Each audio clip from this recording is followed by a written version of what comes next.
Leaving your game on a cliffhanger isn't exactly a great idea. As much as I love the concept of games that can tell stories on the same scale and over as much time as comics and TV series, it just isn't practical. Even if your series is considered a safe bet. It could only take a single entry to underperform, and a project could be stripped away from a creative lead or even an entire studio. IPs are generally owned by publishers, and since they hold the license and the purse strings, it can lead to situations like Adam Jensen's story being held in limbo, or a prolific crime writer being trapped beneath a dark ocean for an indefinite amount of time.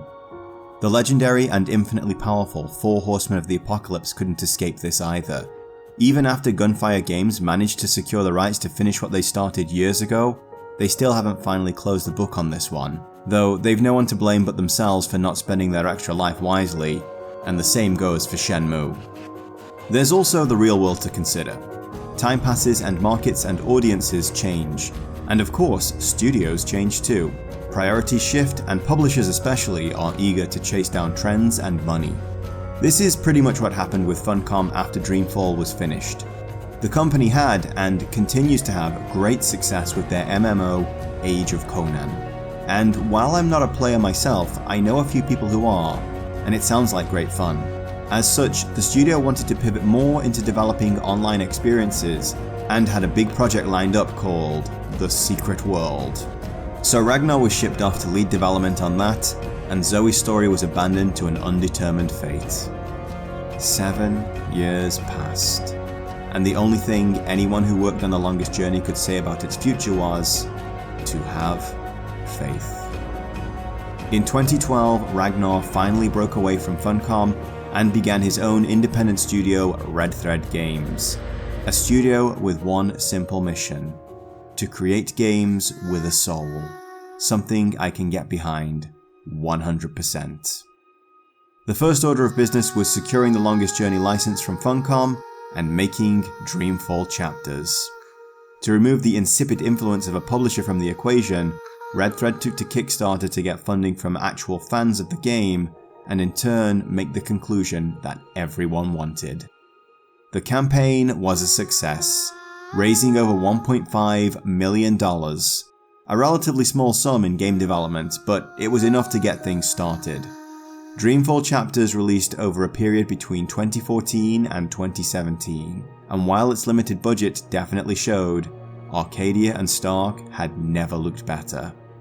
Zoe finally awakened from her coma, and the fates of Kian Alvane and April Ryan were finally laid bare for all to see.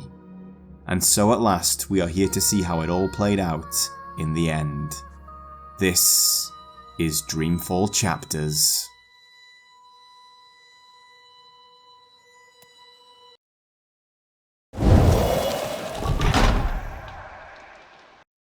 So the spoilers for both Longest Journey and the original Dreamfall start here. I'm sorry, but as with the previous video, that's just the way it has to be. We really can't move forward talking about character and world development here without having some idea of where we started. I do have some comments to make on the conclusion of this story and about one character in particular who shows up in the late game towards the end of this saga. So there will be a chapter specific spoiler section towards the end of the video that will be signposted with big warning flags for your convenience. So now that we're all on the same page, let's start at the most important thing to happen in Dreamfall and say, April Ryan is dead. So, in the biggest twist of fate, Zoe, for all intents and purposes, failed in her mission to save April Ryan. Though Ragnar does seem to disagree. And most importantly, we will conclude the story of Zoe Castielle, the girl who saved the world, and who saved April Ryan. I wonder where that's going. Zoe also failed to stop Watty Corp from releasing a dangerous new product called the Dream Machine. An interactive entertainment device that lets you dream anything you want and experience those dreams as though they were real, and in the case of Zoe, somehow sent her skyrocketing off beyond the divide that separates Stark from its sister world and landing slap in the middle of Arcadia. She did, however, manage to expose certain very dangerous parts of the tech. For example, this guy was using it to plug into other people's minds and even devour their dreams, leaving them as breathing, soulless husks. Why does that sound familiar? She also freed the spirit of Faith, a girl raised in a lab and used as patient zero for the Dream Machine. When Faith was given a massive dose of the sedatives that were being used in the experiments, the very same ones that put Zoe into a coma at the end of the game, she was able to project herself into the DreamNet where she existed as a glitch or white noise that could disrupt the dreaming. There were some twists and turns along the way, including a surprise connection between Zoe, Faith, and the woman responsible for running the experiments. Both Zoe and Faith, you see, are something called a dreamer. Someone who is very powerful in the dreaming world, which is actually where we meet Zoe at the beginning of Dreamfall chapters. In the previous game, Zoe's powers only allowed her to send her consciousness across the divide and project herself into Arcadia, though only the White Dragon seemed able to notice that there was something off about her. How fascinating. You're here, and yet you're not. Can I touch you? Some time has passed since Zoe fell into a coma, and her time in the magical space called the Story Time has awakened several new abilities in her. Abilities she's been putting to good use. The Longest Journey draws inspiration from Australian Aboriginal creation myths that state that the universe was dreamed into existence and everything we experience is just a dream or imagined story of some sleeping god. Kind of interesting when you consider this. Because that's how the story goes, April. You escape. You outrun your pursuers, and your journey continues. It's been written, and we cannot change that now. There's a lot more of that coming. So, Zoe is a dreamer, a very special person able to manipulate the dreams of others, and with so many people now hooked into Waticorp's Dreamtime, there's a lot of problems with nightmares now. That's how we come to the revelation that Zoe, far from feeling trapped outside of her body, has actually chosen to stay within the story time, where she feels she can do the most good to help people whose dreams are being slowly twisted up and devoured by... well, that's a spoiler. Lastly, and just as important, is a young man we only briefly got to know back in Dreamfall named Kian. He was a devout apostle, a kind of holy warrior and assassin to his church, and a patriot in his homeland of Azadir. That is, until he actually ventures out into the world and gets a sense of what his people are really doing to the inhabitants of Mercuria. This leads to him refusing to kill April and being taken into custody as a traitor. This is where our game actually starts, with Zoe in the story time and Kian rotting in a prison cell awaiting his trial. Of course, if they were to both just stay where they are and let nature take its course, we wouldn't have much of a game now, would we? So, Zoe will ultimately awaken to start a new life in the region of Propast in the megacity of Europolis, and Kian will be sprung from his cell and drafted into what remains of the magical rebellion in Mercuria. And while this is, without a doubt, the darkest entry in the series, he will rise to become a champion among their number and ultimately discover the terrible truth of what his people are really doing here. Zoe meanwhile begins her journey suffering from memory loss from her coma, but will soon find herself embroiled once again with Waticorp and the Dream Machine, before finally crossing over into Arcadia, facing some of the most terrifying creatures therein, bumping into a few old acquaintances, and discovering the truth of where her power comes from and who her great enemy really is. And that's not all. You see, at the start of the game we see this strange old house. A house that exists at a crossroads. A place called the House of All Worlds.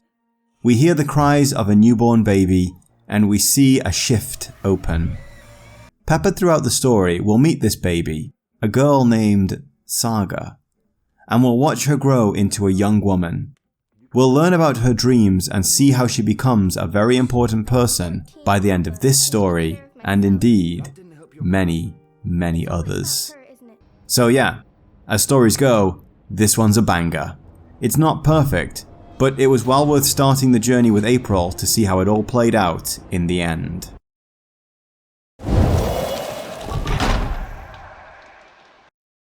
Zoe has grown up a hell of a lot since we met her in Dreamfall.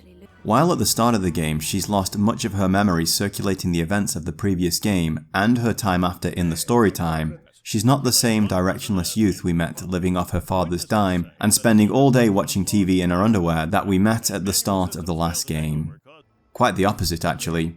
Zoe is now doing her absolute damnedest to build her new life, and maybe even recover some of what was lost in her coma. As to what she's doing with her time, this is actually one of the game's early choices. When facing her inner neuroses just before she wakes up, she has to decide how she's going to move forward with her life from here. She can choose to embrace something familiar and comfortable, or go after something new. The outcome of this will have Zoe working in one of two different places in the game, which will have some implications on events later as well. In her spare time, she also volunteers helping out one of the political parties, so it seems she's even gotten herself something of a cause to fight for now. There's actually quite a bit of room for headcanon, role-playing, and emergent storytelling here too. During certain conversations, there are several dialogue options you can choose from when responding to certain questions, and while they don't have any significant impact on the story, they do tell you something about the Zoe you are playing. One example is a conversation she has with this character, Queenie, who is an important figure in the local pro-pass community, whose influence could secure a lot of votes for the party Zoe is working for, and who is definitely not some kind of criminal.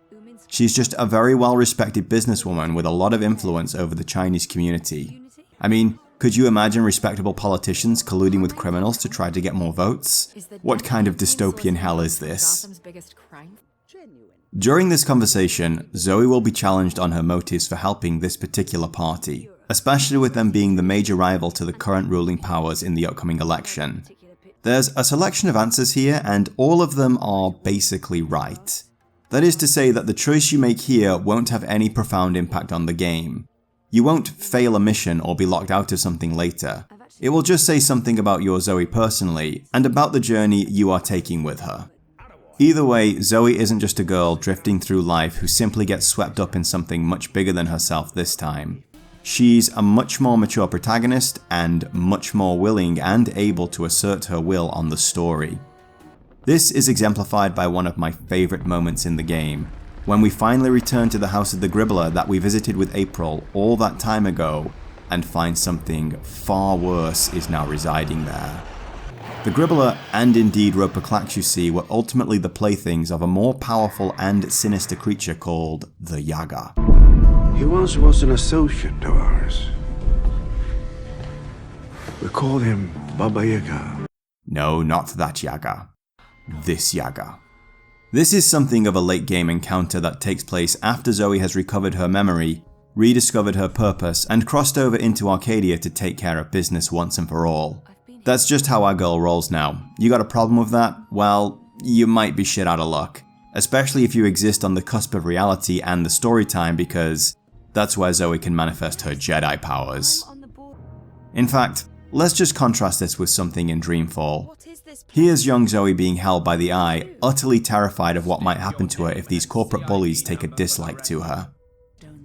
Now, here she is dealing with the literal source of children's nightmares.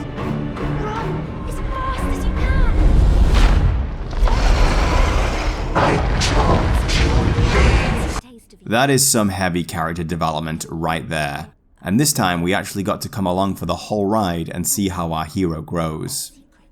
So when Zoe is challenged by the Yaga, she's basically asked to nourish it with her sins, to confess what she regrets and let the Yaga eat it up.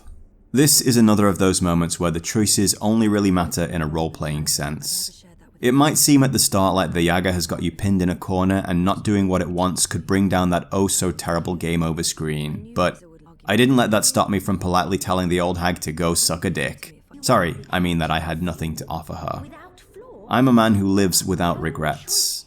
My demons and I have had some very long conversations, and I ultimately accept and even love them. Yes, in my 40 years of life on this planet, I've done a whole heap of incredibly stupid stuff. But to forget or wish any of that away is to both invite a chance for it to happen again, and to fundamentally change something about who I am now. I am the sum of all my good and bad experiences, and to lose a bad one would be just as devastating as losing a good one. So, I think we need to carry all our mistakes with us and learn from them. None of us should have regrets, only memories and lessons learned. Not me, not you, not this girl, not even this guy. Maybe this arsehole. I guess I'm saying this is a very satisfying arc. Between the two games, we see this directionless girl pull her shit together and venture into some very dangerous territory. We've seen so many sides to her at this point. There's the girl who dared break into a crack house run by violent criminals, no doubt somewhat unaware of how much danger she really was in, and motivated by a need to save someone she cares for. We've seen her heartbreak at the discovery of the horrific captivity and exploitation of Faith, and when she stood in the presence of an angry ghost straight out of some Japanese horror movie, she offered it only care and compassion, and agreed to stay with her for as long as she wanted. Zoe has travelled across the expansive fantasy vistas of Arcadia, taken to the skies in an airship, and stood face to face with the Mother of Nightmares. And every step of the way, she's grown and pushed closer into her final form, becoming the person she needs to be to stand against the game's ultimate enemy. If you want an example of a great protagonist, here she is. If you're wondering what Red Thread games mean when they talk about telling stories with a soul, take a look at Zoe's rap sheet. But Zoe is not the only big player on the board here. Every queen needs a knight, and that's how we come to Kian Alvane. Interesting name. Welcome, April Ryan. I won't ask how you know my name, but who are you? The Lady Alvane is my name now. That's coming back later. So we met Kian first in Dreamfall, and while he was one of our 3 playable characters, we didn't control him all that much. When we met him, he was a devout apostle of the Azadi goddess, and the interesting thing about him was the disconnect between what the Azadi, especially in Azadia, think is going on in the north, and what is really happening there. It's especially interesting because other characters, upon hearing of Kian's arrival, actually worry about him becoming sympathetic with the rebels, which implies they don't believe the shit they're shoveling at all. Kian believed that the Azadi saved Marcuria and are now standing as its protectors, spreading the light of their goddess to the blind and keeping them safe from magicals. He got a sharp reality check about that when he finally saw firsthand what things were like in Marcuria, and had a lengthy conversation with a strong-headed young woman we've all spent quite a bit of time with at this point. It sounds like you do not think much of the Azadi. I don't. They're arrogant and full of themselves. They believe they have a right to impose their politics and religion on others, and they even believe that we should be grateful for it. So when he refuses to fulfill his duties as an assassin and kill her, he is arrested, and we meet him locked up in a cell, feeling sorry for himself. Kian's journey takes him from reluctantly joining the rebel forces and rising from the status of barely trusted errand boy to champion to leader. It's something of a classic redemption arc. We learn about his harsh upbringing on the streets of Azadia, clashing with gangs of other homeless kids, and how he was ultimately saved and given a second chance by the church. It certainly explains his blind faith in the cause. The church and the goddess aren't just abstract concepts to him. They are forces that literally saved his life, lifted him out of poverty and violence, and transformed him into a man with a purpose. So far from seeing his own defection as betraying what the goddess stands for, he now sees the persecution of the magicals in Marcuria as betrayal by his own people. He believes that sinister forces, exemplified by this Darth Vader character called the Prophet, have infiltrated his faith and are now twisting it around. He's half right, I suppose, but he also gets one hell of a reality check on religion in general as the game progresses. So he believes his rebellion is actually in the name of the goddess. That being said, the Azadi prejudice against magicals actually comes from a fierce rivalry between them and the Dalmari people. This is important because Kian's progress as a character is best exemplified through his relationship with this guy, Liko, a one-eyed Dalmari who has a particular grudge against Kian. Where did we meet? You murdered my father in front of me. Their relationship goes from strength to strength. At first, Liko expects Kian to simply run back to his old masters like a good dog, but as time passes and Kian proves himself, a modicum of trust and respect begins to form, and that slowly becomes a real bond of brotherhood. The initial stages of their relationship stem from Liko swearing unto his own gods that he will slay Kian himself when this war is over, and so he does not wish to be denied his prize. But it becomes apparent that this is a lot of bluster and also Liko's way of keeping something that really scares him at arm's length. You see, as with Zoe, there are certain choices that you can make in Kian's story that say something about him and his relationship with other characters. A very late game choice concerns bringing the angry Dalmari on a mission with you, and agreeing to do so will access this scene.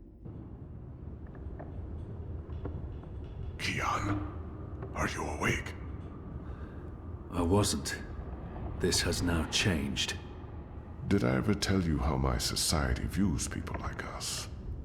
I don't believe so. The Dole Antiqua consider themselves tolerant and inclusive in all matters. And yet I've always had to hide who I am from my family and friends. So if that was a little too subtle for you, Kian just comes out and says it later too. So, did you and April ever hook up? You know, mate, copulate? No. Bird, you need to learn common decency. And I am gay. I don't mate with women. Now, none of this is relevant to the overall conflict, but I don't feel this was shoehorned in by any means. Compelling characters are at the heart of every struggle, and learning about who these big macho guys are under the hood makes them more relatable and three-dimensional. These are guys who've been through a lot of near-death situations together, and given all the slaughter they've seen, I doubt they'd really care to hold back about who they really are to each other, especially when it's clear that neither Dolmari culture or the Azadi religion are particularly tolerant or accepting of such things. So I've got to hand it to Ragnar and his writing team. The character writing in all these games has been absolutely spot on. And while there are some problems with the larger story writing, with The Longest Journey being somewhat cliched, and Dreamfall 1 and 2 having some plot holes, loose ends, and unclear motivations for certain characters, I never got bored of these adventures because I wanted to spend time with these characters. I wanted to know what happened to them next, and if they'd all make it out alive.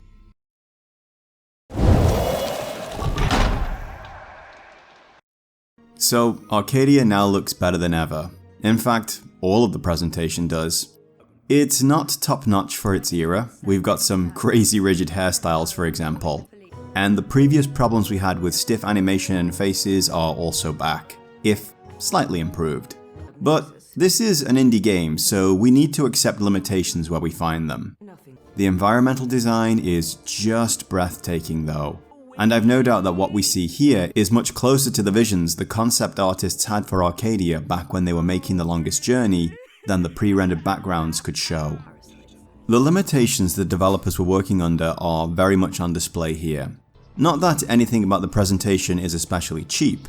I mean, there are some copy-pasted NPCs walking around the city, but there is very much a quality over quantity approach to world design here. The Longest Journey and Dreamfall were world-spanning adventures. In the first game, April visited the city of Mercuria and its surrounding areas, went on a seafaring adventure before discovering the underwater city of the Merum and the distant island of the Elation. Then, in Dreamfall, Zoe started in Casablanca before moving to Newport to meet with Charlie and Emma, then went on to the Wati Corp headquarters in Hokkaido and an abandoned factory in Russia. All of these areas were their own self-contained hubs, with their own puzzles to solve and characters to interact with. The majority of chapters, however, takes place in two larger hub worlds, these being the Propast area of the megacity of Europolis and a larger chunk of Mercuria in Arcadia, with a couple of extra areas becoming available in the late game. As a massive Deus Ex and Bloodlines fan, I think it's safe to say that I'm all about hub worlds.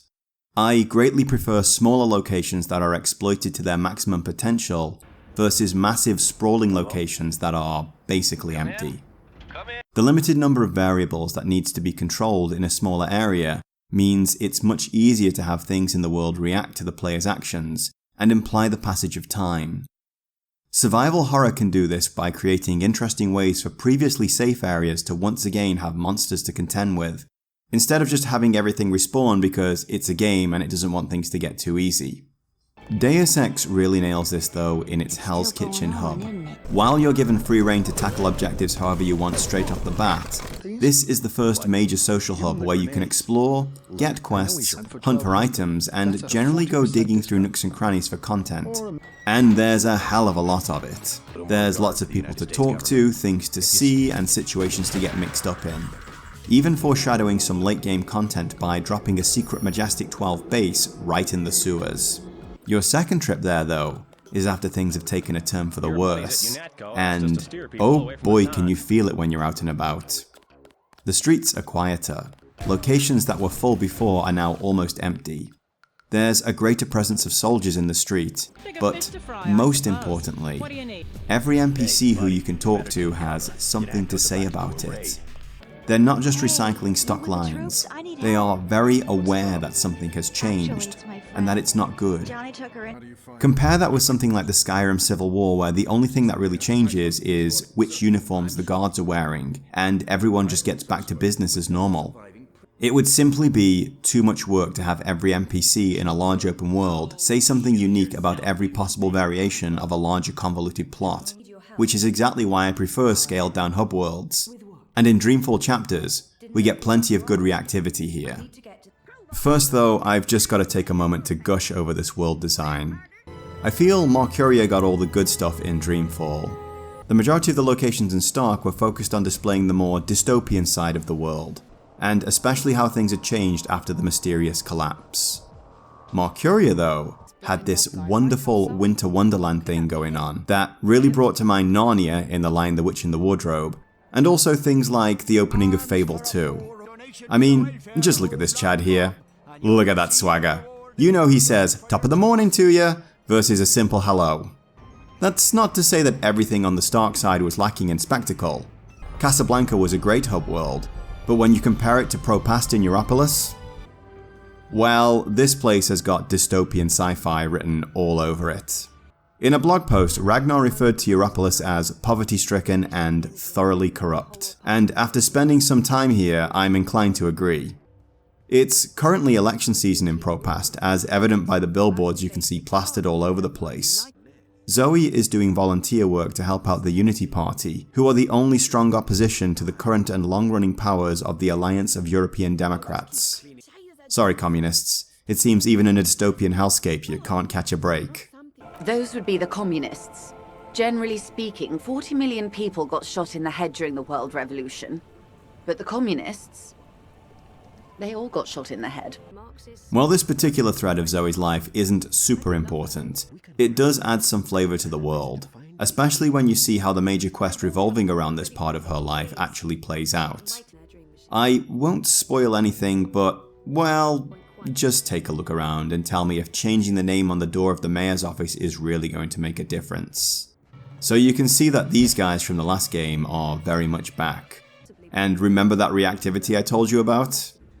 Well, things just go from bad to worse.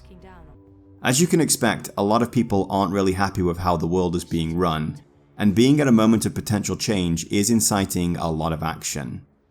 I have my personal reservations about what fist and placard waving like this will actually achieve, beyond a sense of self-gratification and a dopamine rush.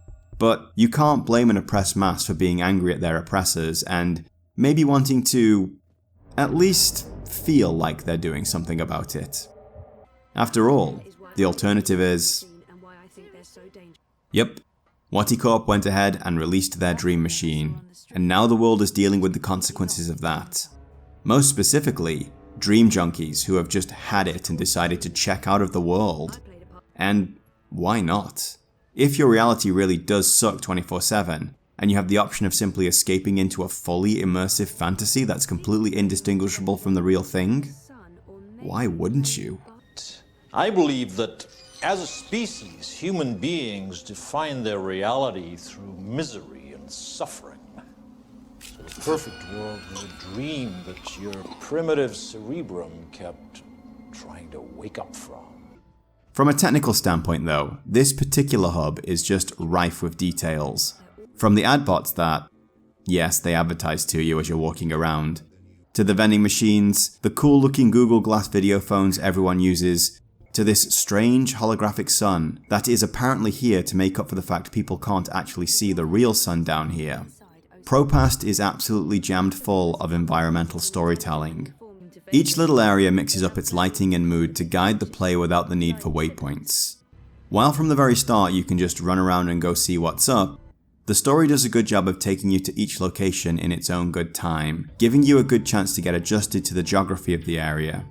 There's also this handy little map that will place little waypoints on your in-game map if you're struggling at the beginning, and plenty of foreshadowing going on here to the observant eye. For example, there are several ominous towers placed around the map that no one seems to know the purpose of beyond being important to do things. Players returning from Dreamfall will no doubt draw a comparison to these with the ominous steampunk contraptions that the Azadi were installing all over Marcuria for no specified reason. But even if this is your first game in the series, you can figure out almost straight away that these are going to be important later, and start taking mental notes of where they are for when it's time. Points of interest are highlighted with lighting and aesthetic changes, like the rusty industrial feel of this tech market, something that brings to mind the electronic markets in Akihabara in Tokyo, and sci-fi classics like Blade Runner.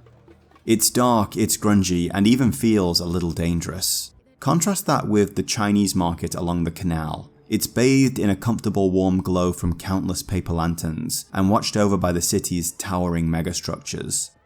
The two places are distinctly different, and it'd be very clear which one of these two a mission objective might want you to visit, without having some overbearing map marker taking up space on your screen. In this way, you can navigate a few small blocks of clubs, shops and markets surrounded by people going about their business, or just trying to stick it to the man, and at least get some hint of the scale of this city that basically runs through all of Central Europe. So let's jump over to Arcadia now and see how things are there. Much like in Europolis, Arcadia reacts to the actions of Kian and his fellow rebels as the story progresses, with guard patrols ramping up, and entire areas of the city being closed off, and one area in particular being raided and destroyed. Yeah, remember how Dreamfall got really dark? Well, it gets so much worse here. While this is pretty epic, the downside is you spend a lot of time walking around quite a small section of the city, and sure, those other areas aren't doing anything at that point, and might simply confuse the player, but it does get a little boring. On the plus side though, the steampunk industrial revolution has really ramped up, and those machines we encountered in Dreamfall have increased in number and complexity. This has the effect of looking great and feeling ominous. As you may recall, Stark and Arcadia exist as a way of keeping science and magic mostly separate, and in a balance that isn't going to lead to the world devouring itself. So, seeing these complex steam machines in the first game came with an ominous sense of something being violated. Combine that with the Azadi hate of magic and magical races, and you start to get a hint of something very bad forming on the horizon. The sense of foreboding has really ramped up here, and we are finally tasked with dealing with what the hell all this stuff is, and believe me, things get weird. The sections in Marcuria in this game basically look like Dreamfall but nicer. Don't misunderstand, I'm not saying this is some kind of asset flip or HD coat on old models and textures, though this being an indie game, I wouldn't begrudge them if they had done that.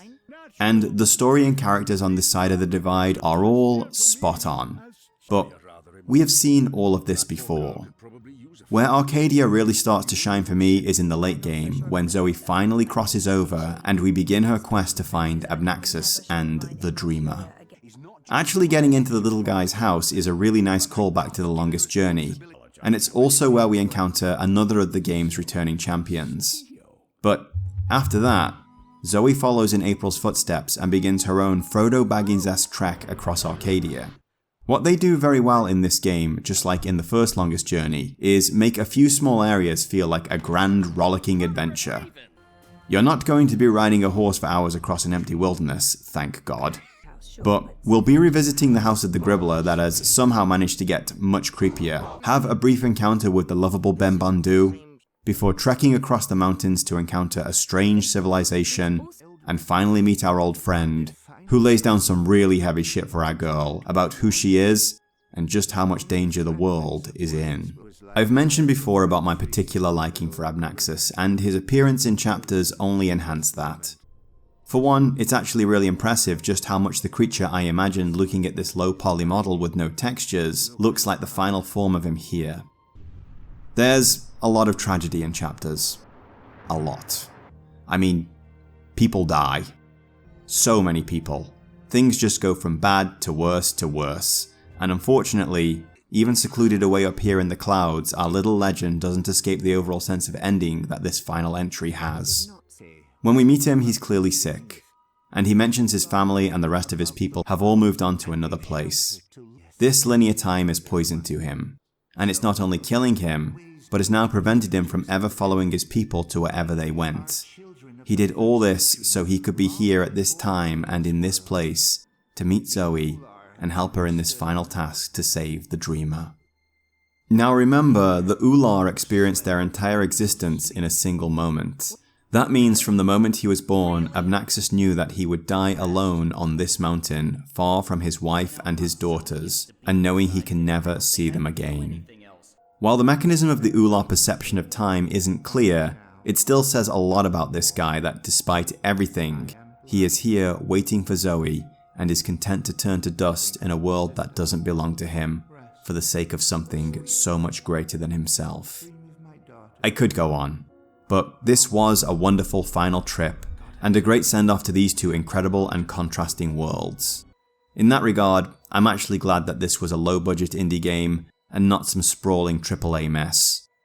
Time and again we've seen how limitations bring out the very best in people versus stifling creativity, from the tight level design and pre-rendered backgrounds of Resident Evil to the exceptional, one-of-a-kind stealth masterpiece that is Mark of the Ninja, and even the way Clay Entertainment restructured their entire game design philosophy to remove ideas that didn't work quickly and efficiently and reduce crunch in their studio. When you've got all the money and a big team, and especially when you aren't the one who's going to have to pull double shifts unpaid to clean up your mess, there's a tendency to get extravagant and wasteful. Sure, I'd love to see more of Europolis and take an epic horse ride across Arcadia, stopping at every small village I pass en route to see what's up, but that would ultimately take focus away from our primary conflict, mess with the pacing, and create all kinds of other problems. So small, tight, and exploited to its maximum potential was definitely the way to go here.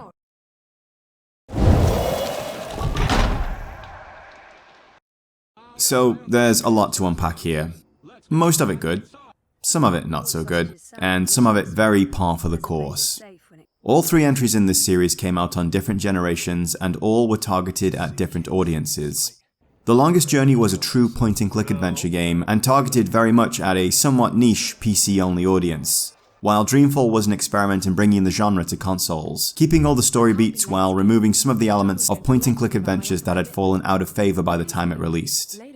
Dreamfall Chapters is a Kickstarter project, which means it was made primarily for the backers. But it was also released in 2014, which means the new style adventure game had been somewhat codified by this point, and one studio in particular was dominating the market and setting the norms. That being Telltale Games. Now, I don't exactly like Telltale Games. Well, that's not true. I've only ever played A Wolf Among Us and Batman, and I love them both. I am, however, incredibly biased here. I am a massive fan of both Fables and Batman, and any good story set in those two worlds would be more than enough for me to buy the game. Honestly, the only thing they could have done better would have been to make a Judge Dredd game. I got me one of those though. Bleeding heart liberals, time to dispense some justice. So sure, there were some good stories in those games, and I had a blast playing them, and in the end, that's all that matters, right? But since I'm here to overthink and overanalyze things, I can honestly say that Telltale Games are very shallow experiences with weak mechanics and a very thin illusion of choice and consequence that actually feels more annoying than anything else. Honestly, what do I care if Harvey will remember that? He's welcome to. I'm Batman. He can come and have a go if he thinks he's hard enough. But we are not here to discuss Telltale Games exactly. Dreamfall Chapters borrows much more from Dreamfall than it does those games, but some of that Telltale stuff does seep into this game too. Let's start with some of the good stuff though. First, the awful combat and stealth from Dreamfall are gone. Yes, there are a couple of areas where you have to move without being seen, but there's no game over condition. So if you mess up, you just get sent back to the start of the area. These are a little annoying, but I like them better than before. You see, we're not bringing in anything new here so much as we are reusing something we've already been doing, i.e. walking around, in a slightly different way. That's smart game design. Combat and stealth are huge mountains to climb for both developers and players. It takes a lot of work to get animations, timing, and hitboxes correct, as well as having your character express themselves through their movements. Players also need a lot of practice and repetition in order to get it right. hence why games start with small groups of easy enemies and not a massive horde or a super boss. Could you imagine a game with a combat focus where within the first 2 minutes, before you've even had time to get really comfortable with the mechanics, they drop a giant ass boss fight on you? That would be awful game design. I'd certainly never play a game like that for, holy fuck, 84 hours. So yeah, bringing in choppy combat just for a now and then use was not a smart move. Though, I'm glad they didn't do what David Cage does, and just turn all actions into QTEs. Now, who else commits that crime? So, we're following a very similar format to Dreamfall in terms of moving around and interacting with stuff. At the very start of the game, it feels like the difficulty needle is very much over in the Dreamfall side of things. You aren't tasked with doing much more than going to a certain place and maybe finding something pretty obvious. Later though, especially in Mercuria, there are a few head scratchers. Nothing with the layers or depth of the longest journey, but a few smaller conundrums that take a little thought and exploration to figure out. This little puzzle to rescue Crow from being burned alive during the Reap Moon Festival was one in particular that actually needed some old school out of the box thinking and a little exploration. It was especially tense because I honestly had no idea if there was a time limit on this or not. So, I guess it's a little better in this game than it was in the previous. But I think the thing we've really got to talk about is the conversations and the so-called choice and consequence that exists through this game. Some of this has definitely come over from Telltale Games, and in my opinion, there's quite a big issue with dialogue choices seemingly having some big impact on the story. Of course, in the real world, you can never be sure of how what you say will be received. This, however, is a game, and these choices are supposed to be some kind of engaging mechanic that will have an impact on my role-playing, and maybe even the greater story. So, I kind of need to be able to make an informed decision in order for that to work. One feature I do like that does help somewhat with my decision-making process is how you can hear a character's inner monologue as you hover over each choice. This is quite nice as it means the screen doesn't get all that cluttered with text, but you can still hear a longer explanation of what each prompt implies. However, unless there's some kind of very obvious good choice and very obvious bad choice, I don't see how any of these choices matter. I can just pick randomly and deal with the outcome. So, if I do get an outcome that I feel is good, I don't get to feel particularly clever about that because I didn't really figure anything out. I just saw several choices, skim-read the prompts, and mashed whichever one seemed the least shit. On the other hand, if I don't like the outcome, I just end up feeling slighted and somewhat dejected that I've probably got to replay all, if not a significant chunk of the game to have a chance at getting a better outcome next time. So, that's a big negative. Well, kind of. It would be if any of this actually mattered. Choice and consequence is kind of a big illusion in games, though some do it better than others for sure. The Stanley Parable does a great job of exposing what's under the hood in gameplay choices, and this video about Disco Elysium, a game which weaves the illusion of choice much better than most, goes into a lot of depth on the subject too. The point is that far from heading down a completely different track depending on which choice you make, you're actually heading down a parallel track going to exactly the same place. One track might be a bit shinier than another, but it's basically all going the same way. This is because it would be a monumental task to code a game that had true reactivity to every choice you made in it, and as I've mentioned several times now, Dreamfall Chapters is a low-budget indie game that was financed via Kickstarter, so we do need to check our expectations.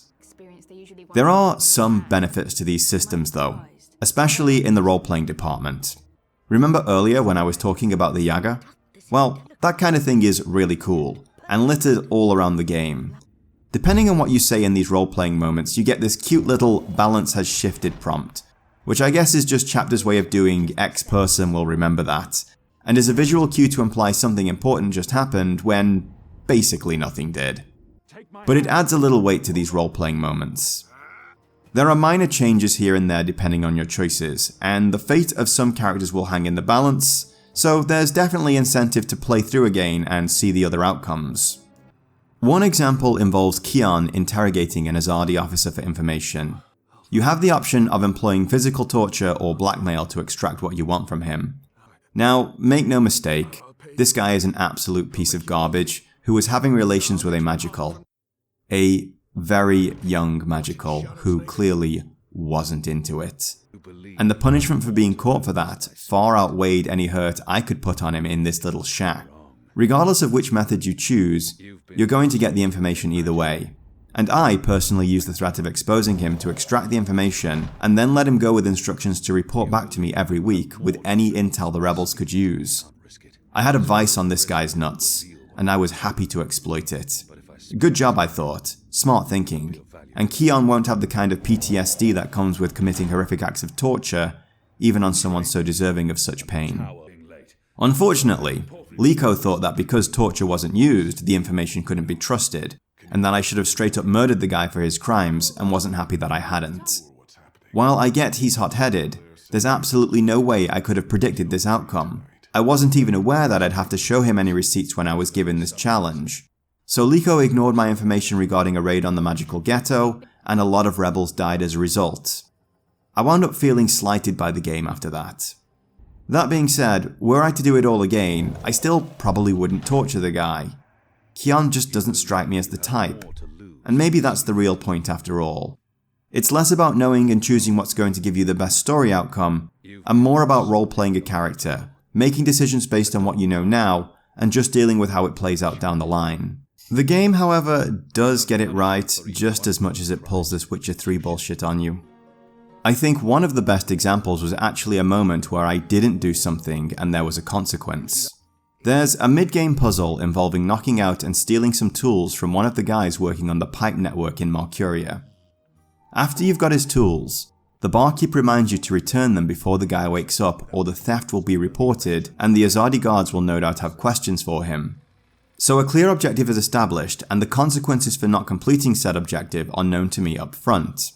So I went out and got wrapped up in unravelling this little puzzle, and by the time I'd done it, I'd completely forgotten about returning the tools. So the barkeep got taken in for questioning and wasn't seen again after that. I was kicking myself, but I also felt like I had no one to blame but myself for that. So I was more than happy to just live with that one. In a way, my complaint about some of these outcomes is a similar complaint to how Mu-logic puzzles in old school point-and-click adventures were unintuitive. In both cases you're screaming, "How was I supposed to know that would happen?" So maybe that's just par for the genre? A final mechanic that I'd like to talk about is Zoe's superpowers. These are only accessible at certain parts of the game, but that's totally fine because they work in exactly the same way as items do. It's another nice little twist on an established mechanic. Zoe can affect time, look into people's minds, conjure and amplify light Alan Wake style, and even do a Jedi Force push. But these are all just keys, exactly the same as any item in your inventory. To make them work, you simply need to figure out the right order and place to apply them, and click the right icons. It's exactly the same as any other inventory puzzle, but with the names and icons changed. This is a very good way of giving a character new abilities without needing to create new mechanics, and serves to give our girl the kind of power she needs when dealing with the final enemy. And speaking of him, well, I guess it's spoiler time.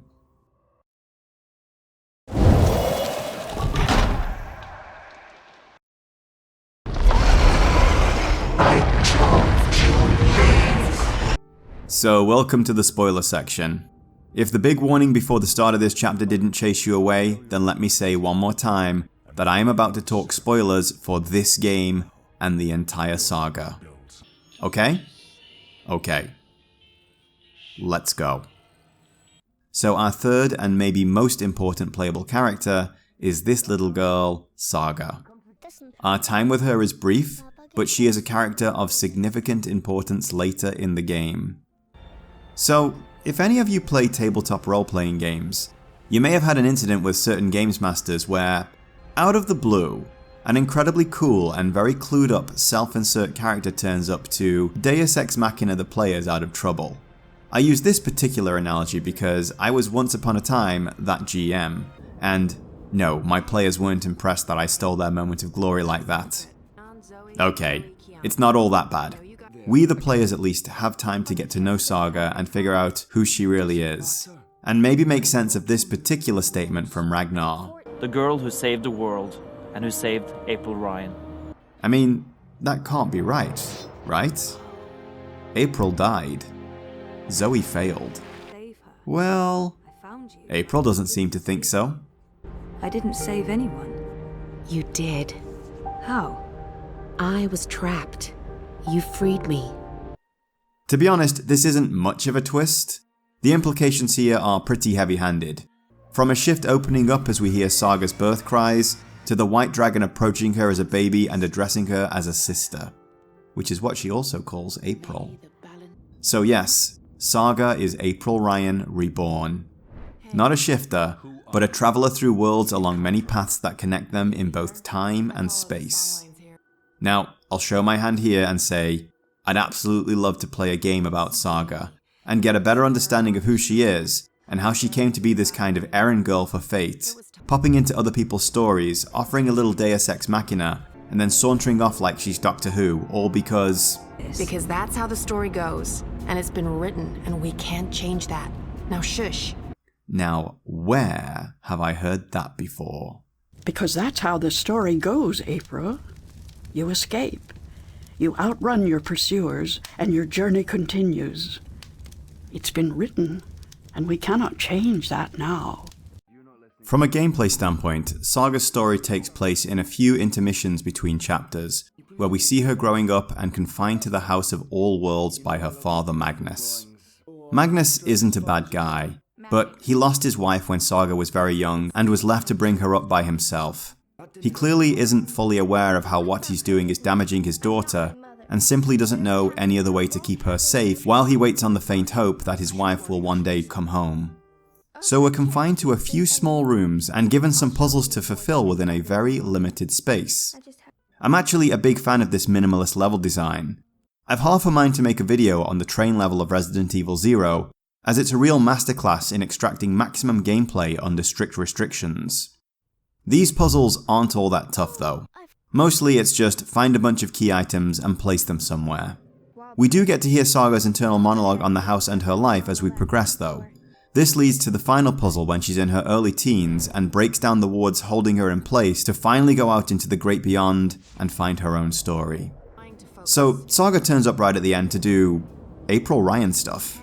Saving Kian's life and opening a shift so that Zoe, Kian and a few others can communicate and coordinate their final attack against the big baddie, Brian Westhouse. Yeah, I know. This guy. So Brian is the prophet. That's a twist I didn't see coming. Who am I kidding? Of course I saw that coming. It was heavily implied that something bad happened to Brian at the start of Dreamfall, and this no doubt contributed to him being an alcoholic in The Longest Journey. And it's a nice twist in the plot, but for two issues. Number one, I don't think I fully get Westhouse's motivation. And number two, this whole part is revealed through a single, massive exposition dump at the end. Zoe basically goes into this special dreamy-weemy space where Crow, or what's left of him, yeah sorry, Crow doesn't make it out alive. I mean, it's complicated. But we basically get this play-by-play on events, seeing Brian being possessed by this dark force called the Undreaming, which is basically the antithesis of the dreaming. But things start to get a little muddy here. It seems that Brian was actually searching for this power to begin with. I don't know why. I mean, filling us in on that might have been a really interesting point of characterization for him. Actually, when we read his journal, he does mention that he's at a crossroads, but there's only one way forward for him. So, maybe he's driven by something that happened to him in the Great War or something like that. It's never explained, which is a real shame. Anyway, once he had it, he was at first overwhelmed by it, which led to his drinking. Perhaps he'd realised he'd bitten off more than he could chew, or perhaps the Undreaming dug much deeper into him than he realised, but he settled on the idea that the only way to rid himself of the Undreaming and return to Stark was to merge the realms of Stark and Arcadia. But before he could do that, he'd need to destroy magic in order to prevent, well, this. So begins his big convoluted plot involving genocide and the construction of a massive calculating machine in Arcadia, and influencing Zoe's parents to engineer dreamers in Stark for experiments to create the Dream Machine. The most notable candidates of course being Faith and our girl Zoe. It's needlessly complicated and diabolical, and very fitting of any fantasy sci-fi evil wizard mad scientist final boss. I mean, he could have just taken April up on her offer all the way back in The Longest Journey and hopped through this shift back to Stark. Sure, I don't know what would have happened to the Undreaming, but it might have been easier to go tell his dragon friend about his problems. Yes, this guy is a dragon and refers to Brian as an old friend. And maybe have them figure out how to deal with the Undreaming. They did orchestrate dividing a world in two after all. I'm sure they've got this. But plot holes big enough to fly a dragon through are par for the course for any fantasy villain's plan. So I don't have any issues with the absurdity of this story, only the method of its reveal. It would have been much better to drip feed the facts throughout the game, and maybe even hide some of it or leave it simply implied, rather than just dump it on us all like that.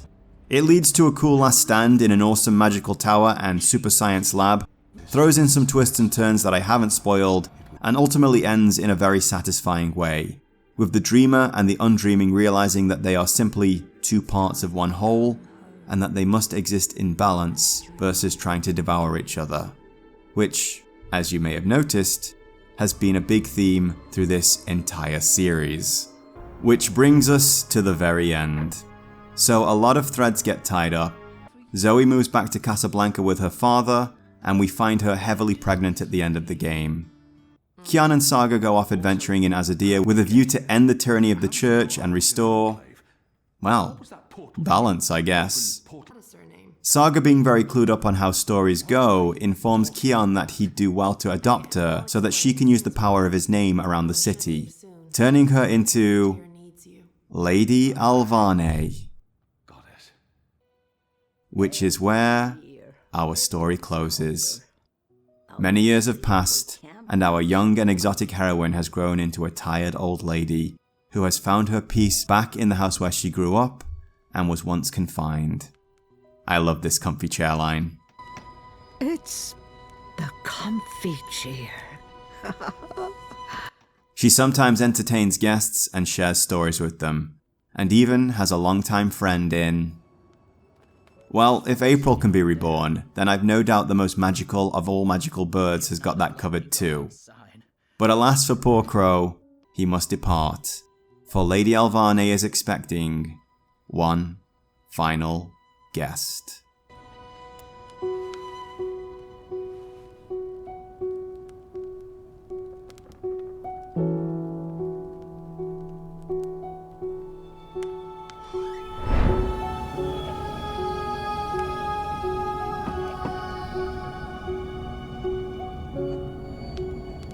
Welcome, April Ryan.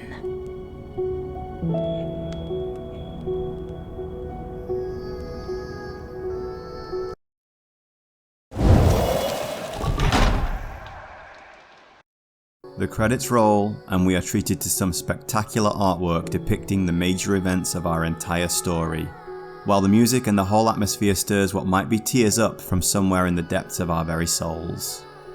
The Longest Journey is 3 incredible stories, told through 3 flawed but overall beautiful games made by passionate creators who did everything in their power to pour love and devotion into them, and infuse them with a soul. While each entry has its problems, I can honestly say I'm really happy I went through it all, and I'd be really happy to do it all again someday. Ragnar has expressed a desire to make a game about Saga one day, but Red Thread Games are working on new stories in new worlds, and their most recent project, Dustborn, looks like it's going to be quite the banger. I'll definitely check it out, and if I like it, you'll have to hear all about it, I'm afraid. We leave Zoe in Stark now. Production of the Dream Machine has been shut down, and she no longer poses any threat to the powerful syndicate that still throttles the world. She is safe and home, and very pregnant. Likewise, we leave Kian and Saga on a balcony in Azadir, looking out over the city 5 years after their arrival there. Are they conquerors, victors, survivors, whatever? These images mean they stand strong and proud, saviors of the world divided, and ready to take the next step in the longest journey. Well guys, what a ride it's been. Thank you for coming along with me through all of this. I started playing The Longest Journey in late July before I went back to the UK for a month, and before I'd even edited my Shadow of Destiny video. So this has been quite the long journey, and I'm kinda glad it's over. I think I'll steer clear of doing a series of games again for a while, but I'm not done with games with a soul. Not by a long shot. In fact, I might make that something of a channel slogan. So now it's time to head away from fantastical magic worlds and cyberpunk dystopias and head to somewhere simpler to deal with something a lot smaller and infinitely deeper than anything we've explored so far. Next time we will visit the country of Revachol and meet a man who could have one of many names and identities as he tries to solve a murder, but more importantly, as he tackles the greatest mystery of the universe. The one question to rule them all. Who am I? This all sounds very disco, baby. Well, hello there, and thank you for staying to the very end of the video and catching this little animation here that I'm still far too proud of. I am actually planning on doing a lot more animation work next year, so I'm sure you'll be seeing some of it on this channel, but I might make a new channel specifically for that kind of content as well. But I don't want to bite off more than I can chew. Anyway, I just wanted to say thank you to everyone who's joined me on this very long journey.